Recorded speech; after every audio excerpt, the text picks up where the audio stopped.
ছোট অস্থায়ীভাবে একটা চারার বেড তৈরি করছি।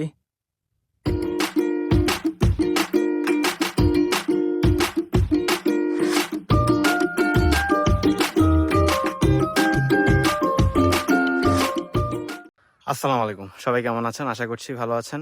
আমি আলহামদুলিল্লাহ ভালো আছি। নতুন আরেকটা ভিডিওতে আপনাদেরকে স্বাগতম। তো গতকালকে আপনাদেরকে বলছিলাম যে আমরা যে কাঁঠালের কলমগুলো আনছি ওগুলা বসাবো। তো গতকালকের ওয়েদার বেশি খারাপ ছিল, যার কারণে গতকালকে বসাইতে পারি নাই। আর আজকে এই জন্য বসাচ্ছি। এই আমরা কাঁঠালের একটা কলম যেটা বড় আছে আমাদের, এই কলমটা আমরা এখানে দেওয়ার জন্য চিন্তা ভাবনা করলাম। এই ঠিক আমাদের আমড়া গাছের লাইন বরাবর সারিটা বজায় রেখে এখানে দিব ইনশাল্লাহ। এটা এখান থেকে দিব। আর বাকি কাঁঠালের কলম আরো দুইটা আছে, ওই দুইটা কোনখানে দিব এখনো প্লেসমেন্ট ঠিক করি নাই। একবার চিন্তা করলাম যে এই আমাদের হাউসের উত্তর দক্ষিণ সাইডের এই যে আড়া যেটা একটু মোটা আছে আছে এখানেও দেওয়া যায়। দেখি ওখানে একটা দিলে মোটামুটি আমরা গাছ থেকে সারিটা সোজা বজায় রেখে ওখানে দেওয়ার চিন্তা ভাবনা করতেছি। আর আরেকটা কোথায় বসাবো সেটা নিয়ে এখনো চিন্তায় আছি আমরা। তো দেখি আগে একটা একটা করে বসাই। এখন মোটামুটি যেটা আমাদের বড় কলম, যেটা গতকালকে আপনাদেরকে দেখাছিলাম, এটা আমরা এখান দিয়ে দিতে চাইতেছি। ভবিষ্যতে যেহেতু আমাদের এখানে ছাগলের শেড হবে, ছাগলের ঘিরা দেওয়া হবে, তো এখন যেগুলো আমরা এগুলো লাগাচ্ছি এগুলো সেমভাবে আমি নেট দিয়ে ফেলবো, জাকির ভাইকে বলে রাখছি। তো ওইভাবেই প্ল্যানিং করে করতেছি। ভবিষ্যতে এখানে যদি আমাদের ছাগল ইয়া থাকে এই এরিয়াটার মধ্যেই থাকবে। গাছটা তো ইনশাল্লাহ আরো বড় হয়ে যাবে, আরো অন্তত 6 মাস 1 বছরের মধ্যে কাজ ধরবো। ধরতে ধরতে তো সময়ের বিষয় এটা। তো তখন বড় হয়ে গেলে আমাদের এই জায়গাটার জন্য একটা ছায়াও হইলো। আর আমরা কাঁঠাল গাছ যদি হয় ইনশাল্লাহ, যদি হয় এভাবে, তাহলে এটা ছায়াও হইলো, প্লাস হচ্ছে কাঁঠালের পাতাগুলো আমরা ছাগলের জন্য ভেঙে ভেঙে দিতেও সুবিধা হবে আমাদের, এই আর কি। তো ওই প্ল্যানিং এ আমি আস্তে আস্তে করতেছি, যেটা ইউটিলাইজ করা যায় চিন্তা ভাবনা করে। এটাই চিন্তা করলাম যে বড়টা আমরা এখান দিয়ে দিই, হালকা গোবর দিয়ে মাটি দিয়ে এটা মিক্সচার করে দিব আর কি। তো আপনারা দেখতে থাকুন, আস্তে আস্তে দেখাবো কোনটা কোথায় প্লেসমেন্ট করবো, এটা আর কি। সঙ্গে থাকুন। A few moments later. মাঝখান দিয়ে অনেকটুকু সময় চলে গেছে। আর আমরা কাজগুলো করানোর পরে সবাই, চাচারা সবাই মিলে খাওয়া দাওয়া সারলাম। খাওয়া দাওয়া সেরে মোটামুটি একটু রেস্ট নিয়ে হারুন কাকা আর আমাদের ইব্রাহিম কাকা গেলেন। মুরগিগুলোকে খাবার দেওয়ার টাইম হয়ে গেছে, প্রায় 3টা 3:15 বেজে গেছে, ওইদিকে গেছেন ওনারা।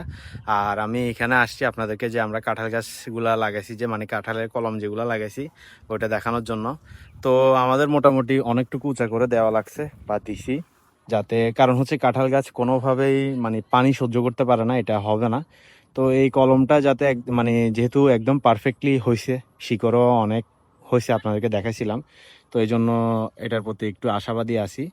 আর পানি দেয় নেই এখন, কারণ হচ্ছে তো যদি বৃষ্টি হয় রাতে সন্ধ্যার দিকে, মানে যে কন্ডিশন দেখতেছি ওদিকে মেঘও আছে, বৃষ্টি হওয়ার পসিবিলিটি আছে। সারাদিনে কিন্তু এরকম পরিমাণ রোদ ছিল না, এই জন্য আমরা মানে বাড়তি কোনো পানি দেয় না, বৃষ্টির সঙ্গে যতটুকু হয়। আর গোড়া দিয়ে বস্তা দিতে চাইছিলাম, এখন চাচারা মানা করতেছে, বলে যে বস্তা দিলে অনেক সময় একদম ভাপাই অবস্থা খারাপ হয়ে যায়। এই জন্য ওই আমাদের এই ঘাসের যে ছিঁড়াবিড়া বা ইয়ে ছিল উপরের থেকে ছেঁচে নিয়ে মোটামুটি ভালো করে দিছে, যাতে মাটিগুলা ছুঁয়ে মানে ধুয়ে না চলে যায়। তো এটা এখানে লাগানো হয়েছে। এরপরে আমাদের কলম কিন্তু 3টা আনছি, কিন্তু 3টার ভিতরে একটাই কিন্তু পারফেক্টলি আছে, আর বাকিগুলা এতটাও সুবিধার না। যেমন এটা তো এখানে লাগিয়ে দিছি, কারণ হচ্ছে এইসব সাইডে কিন্তু এখনো পানি, নিচে অনেক তস, মানে মাটি এখনো ভিজা, যার কারণে এখানে না পারতে বসানো হয়েছে। তাও একটা সারিবদ্ধ করে লাগাইছি, আমি চিন্তা ভাবনা করে ওইভাবে লাগাইছি। তো দেখি এটাতে কিন্তু শিকড় তেমন একটা ছিল না ওইটার মতো, তাও বসাই দিছি আর কি, এত কষ্ট করে আনছি এই জন্য বসাইছি চাচারা সহ। আর আমার পেয়ারা গাছের কলম যেটা আনছি সেটা তো শিকড়ে এত আশানুরূপ ছিল না। পলি ব্যাগটা খোলার পর দেখছি, তাও যতটুকু আছে ততটুকু একটা বিসমিল্লাহ পরে লাগাই দিলাম, যা হয়, যদি নসিবে থাকে তাহলে হবে ইনশাল্লাহ, এই আর কি। আর এখন জাকির ভাইকে কাজে লাগাই দিচ্ছি, কারণ হচ্ছে আমাদের পেঁপের বীজ কয়েকটা আছে, তো 1 প্যাকেট পেঁপের বীজও বসাবো। ও ওনাকে ওইদিকে লাগাই দিচ্ছি, বলছে দেখি 2 প্যাকেট আনছিলাম আমি, 2 প্যাকেটের ভিতরে 1 প্যাকেট লাগাই দেখ। আর যেহেতু যদি নিচু জায়গা হইতো তাহলে বর্ষার সময় এটা ঝামেলা হইতো। আমাদের যেহেতু ওখানে আইল করা হয়েছে বা আইল করে আমরা লাগাইছি, তো ওইখান দিয়ে আমরা আরো কয়টা করব, এটা সিদ্ধান্ত নিচ্ছি আর কি, যে ওই পাশে আমি আরো 4-5টা আরো করব। তো আমি ওইদিকে যাব, আপনাদেরকে দেখাবো। আর এদিকে আসি, বলি যে যেহেতু এদিকে আসি তাহলে আমি আমাদের শিম গাছ যেগুলো লাগাইছি এগুলো দেখাই। তো এই যে শিম গাছ এগুলো লাগানো হয়েছে। আমরা খেজুর গাছের আমাদের যথেষ্ট পরিমাণে ছিল না গাছের, আমরা জিংলা বলি বা গাছের ডাল বলি, ওগুলা ছিল না, যার কারণে আমরা খেজুর গাছের পাতা দিয়ে আমরা গাছগুলোকে একটু ধরে রাখছি। এগুলা যখন যদি বৃষ্টি কিছু না দিতাম তাহলে হয়তো গাছটা পরে মাটির সঙ্গে লেগে গাছ নষ্ট হয়ে যেত, কিন্তু এখন আমরা ওইটুকু সেভ করার জন্য এভাবে করছি। পরবর্তীতে আমরা এখানে ঝাঁকের ব্যবস্থা করব, তো আস্তে আস্তে গাছ আর একটু বড় হোক। এখন গাছগুলা যেহেতু নতুন লাগাইছি এই জন্য ওটার জন্য সেফটির জন্য এটা দেয়া হয়েছে আর কি। আর এই তো এইভাবে করে মোটামুটি মাশাল্লাহ এই সাইড আমাদের এখান থেকে পুরোটাই কাভার হয়ে গেছে। এখন ওদিকেও দেওয়া হয়েছে, আমি ওদিকে যাচ্ছি। আমি আবার দেখলাম মাশাল্লাহ গাছগুলার ভালোই আস্তে আস্তে পরিবর্তন হচ্ছে। যেহেতু বর্ষাকালের চারা একটু সময় লাগবে, প্লাস হচ্ছে কিছু ভালো খারাপ মিক্স হবে, এটাই স্বাভাবিক, এটা মেনে নিতে হবে, মেনে নিছি আমরা। আর মাশাল্লাহ মরিচ গাছগুলো আস্তে আস্তে আস্তে আস্তে ওদের ভালো কুশি বের হইতেছে সুন্দর মতো। যাক আলহামদুলিল্লাহ, বের হলে তো মাশাল্লাহ।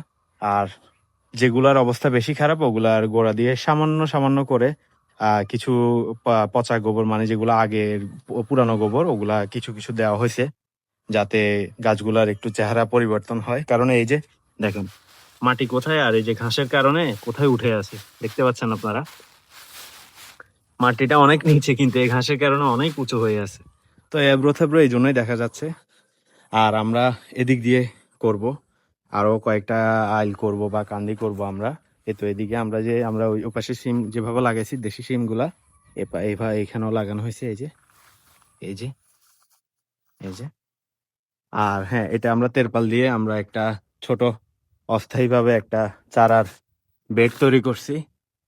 এই যে এখানে আমরা চারাগুলা, মানে যে পলি ব্যাগ, আজকে আমি আসতে আরো পলি আনছিলাম, আপনাদেরকে বলছিলাম ফার্স্টে।